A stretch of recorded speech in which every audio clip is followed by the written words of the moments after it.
जहाँ पे बहुत सारे उसके गुंडे लोग थे और उसके सामने एक बॉम्ब भी हो देता है जहाँ पे उसके पास एक चांस होता है ये सारे लोगों को बॉम्ब से उड़ाने का, जैसे कि फिर वह सामने वाले बॉम्ब को लेकर के उड़ा देता है जिसमें फिर उसकी पहचान चली जाती थी और उसके सारे लोग मारे जाते हैं। और जब आपकी उस बुरे वाले प्रीस्ट का नुकसान हुआ था तो वो उसकी तरफ देखने लगता है, जिसका फायदा उठा के करके वो उसके बॉडी में अपने आयरन को घुस आदि दे देता है। लेकिन फिर दोबारा से वो रिकवर होकर के उससे लड़ने लगता है, लेकिन जिसका ये घर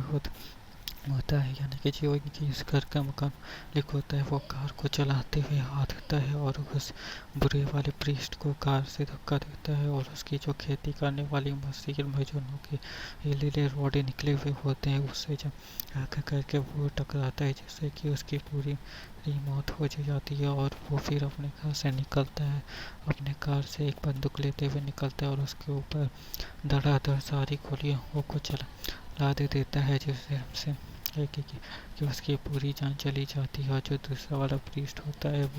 वो उसके ऊपर भी वो गोली चलाना चाहता है और उसके ऊपर गोली चलाता तो है, लेकिन सारे कार्ट्रिजेस खत्म हो चुके थे, जिसके बाद भी वो काफ़ी ज़्यादा उससे भी चोटें आई हुई थी और फिर वो वहाँ पे नीचे गिर जाता है, जिसके बाद फिर उसकी भी डेथ हो जाती है। वहाँ पे फिर वो अकेला प्रीस्ट बचता है और सारे के सारे लोग मारे जाते हैं, जिससे कि उसकी बेटी वहाँ पे सेफ तो होती थी लेकिन बेहोश होती है, जिसके बाद वो अपनी बेटी को वहाँ से उठा करके कार में बैठ करके आगे चला जाता है। और आगे पहुँचने के बाद जो उसके दोस्त फ्रेंड्स की डेड बॉडी थी वो उसे दफनाने का डिसाइड करता है और एक जगह गड्ढा खो देता है और उसे में उन सारे के बाद फिर वो उस लड़की को बताता है कि ये बहुत ही ज़्यादा अच्छे न्यूटेंट थे और ये चाहते थे कि मैं एक अच्छा इंसान बनूं, लेकिन देखो आज वही उन्हीं की ही जान जा चुकी है। और कुछ देर के बाद फिर वो गाड़ी चलाने लगता है, लेकिन उसकी गाड़ी नहीं चलती है, जिसके बाद भी वो गुस्से में आकर के अपनी कार को तोड़ने लगता है। लेकिन फिर कमजोरी के कारण वो वहाँ पे बेहोश हो जाता है। उसके बाद फिर वो देखता है कि वो एक हॉस्पिटल में और हॉस्पिटल में उससे वही लड़की ले करके आई थी और वो हॉस्पिटल में आने के बाद अपनी उस लड़की को देखता है और उसके बाद फिर यहाँ से दोबारा जाने के लिए वह बैठ जाता है, जिसके बाद भी हमें बैठने के बाद फिर वो लड़की उसे कहती है कि हमें दोबारा से उसी जगह पे जाना चाहिए, जिस पे वो लड़का कहता है कि ऐसी कोई जगह दुनिया में एग्जिस्ट ही नहीं करती है, तो फिर तुम वहाँ पे जा ही नहीं सकती हो। जिस पे वो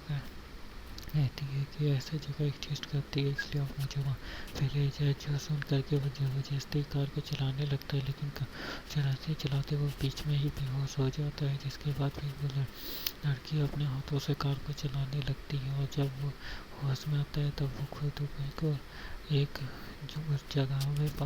आ देता है, लेकिन फिर वो वहाँ पे खुद ही बेहोश दोबारा से बेहोश हो जाता है। जब उसकी आँख खुलती है तब वो देखता है कि वो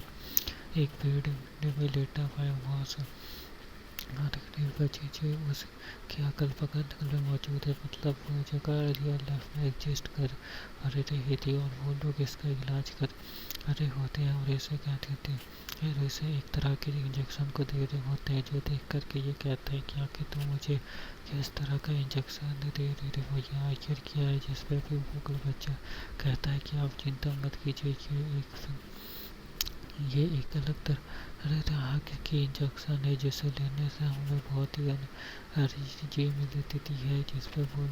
बूढ़ा इंसान कहता है कि लेकिन इसके लेने से इंसान की जान चली जाती है। जिस पर वो कहता है कि हाँ, अगर इसे ज़्यादा क्वान्टिटी में लिया जाए तो ऐसा ही होता है, लेकिन थोड़ी क्वान्टिटी में जैसा हम लेते वैसा लेने से कुछ भी नहीं, हमें एनर्जी मिलती है। जिसके बाद फिर वो इस इंजेक्शन को लेता है। वहाँ पे एक बड़ी सी दूरबीन लगी हुई रहती है, जिसमें